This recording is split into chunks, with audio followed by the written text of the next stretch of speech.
I've received two great questions about EFT, and I'm going to read them and then answer them. I think they're fantastic. So the one question is, excuse me, I just need to get to my notes. Have you ever seen EFT interact adversely with other modalities? And my answer to that is, I've not seen it personally, and I don't know of anyone else who experienced EFT affecting other modalities adversely. If someone says to me that has happened, then I would become very curious. I would want to know how do you know it was EFT that interacted adversely? What symptoms showed up? How do you know? What did you experience? How do you know that it was an adverse effect caused by EFT? What level of practitioner did you work with?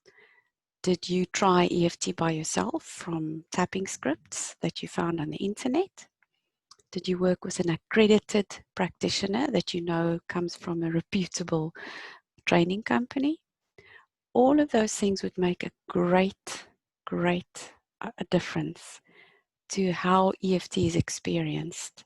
It's like when we go to a quack, for lack of a better word, or a properly trained doctor who went through years and years of medical school. So all of those things really have a big effect. The level of EFT that was delivered and presented to you. And then also, I'd get really curious about what was the level of EFT presented. And let me just see what else I want to say about that. Yeah, my belief is that EFT itself won't interact negatively, because what do we do when we do EFT? We speak the truth. We think about what is our truth currently, and we just bring that to consciousness. We make it conscious. Well, usually all of that stuff is under the surface. So we think about it consciously. Then we do some tapping on the meridian point. So EFT balances out the meridian system, and it also balances out, or it calms the amygdala. So if there's a practitioner who works with trauma, if you were working with a practitioner with trauma and they were not trauma informed, they could have flooded your nervous system by working on too much too soon all at the same time. I still don't think it will interfere with another modality. It may be that they flooded your nervous system and they weren't very skilled. That is possible.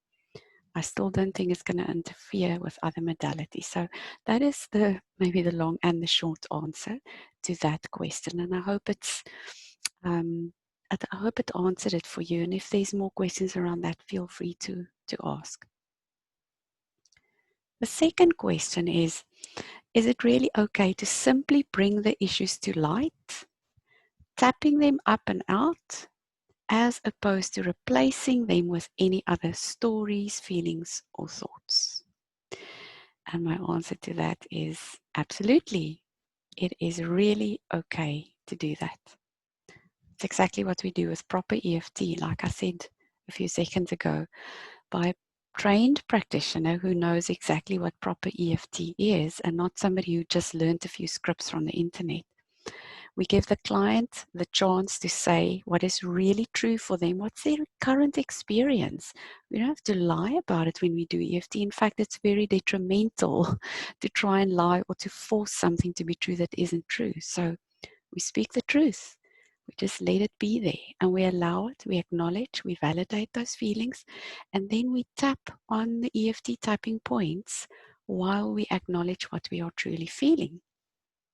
So we speak about our problem while we experience the feelings about it. And then the tapping does the clearing. It's not the words that does the clearing. Tapping does the clearing. And if there's no problem, we don't use EFT. If there's a problem, feeling or emotional thought, we use EFT to do the calming of the amygdala and the clearing out of the energy system. What tends to happen then is there would be cognitive and emotional shifts because we've cleared out that piece of the energy of our system, of our brain, of our nervous system. So the shifts show up by themselves. We don't have to replace it with any negative or any, let's say, positive thought or any new story or any new feeling. As we let go, as the energy system lets go of shame, humiliation, sadness, grief, what else can there be? Anger, disappointment. As we let go of those, what naturally starts to show up is a different thought. And I've seen often in sessions, even with 5 to 10 minutes of tapping, a person will start in the beginning of the session saying, "This is the biggest problem I've ever had. It's terrible. I feel awful." 10 minutes of tapping.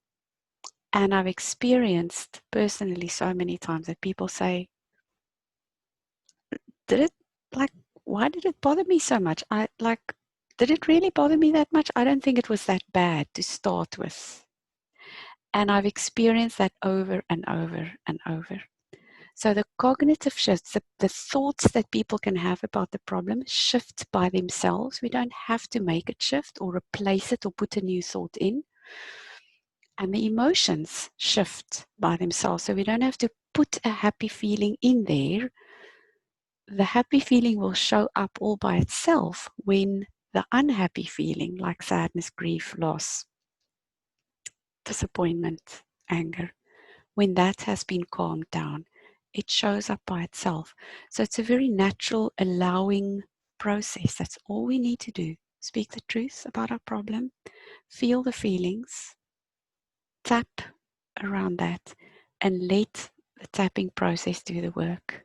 That is really how it works. So it's okay if you don't try your best to replace it with anything. Yes, we can use choices tapping.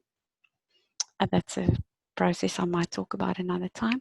And yes, there's something called matrix re-imprinting with EFT, where we can go in and change things and help replace a limiting belief with a more empowering belief. And that goes a little bit deeper into it. But with good old fashioned EFT that Gary Craig taught, that's all we need to do. I know this is a bit longer than I'd intended, and I hope it was helpful. Please let me know if you have any other questions. This is Liesl Tevisham of SavvySelfGrowth.com. I welcome questions about EFT because there are many, and I know it's important to understand why we use this amazing tool. Thank you for listening.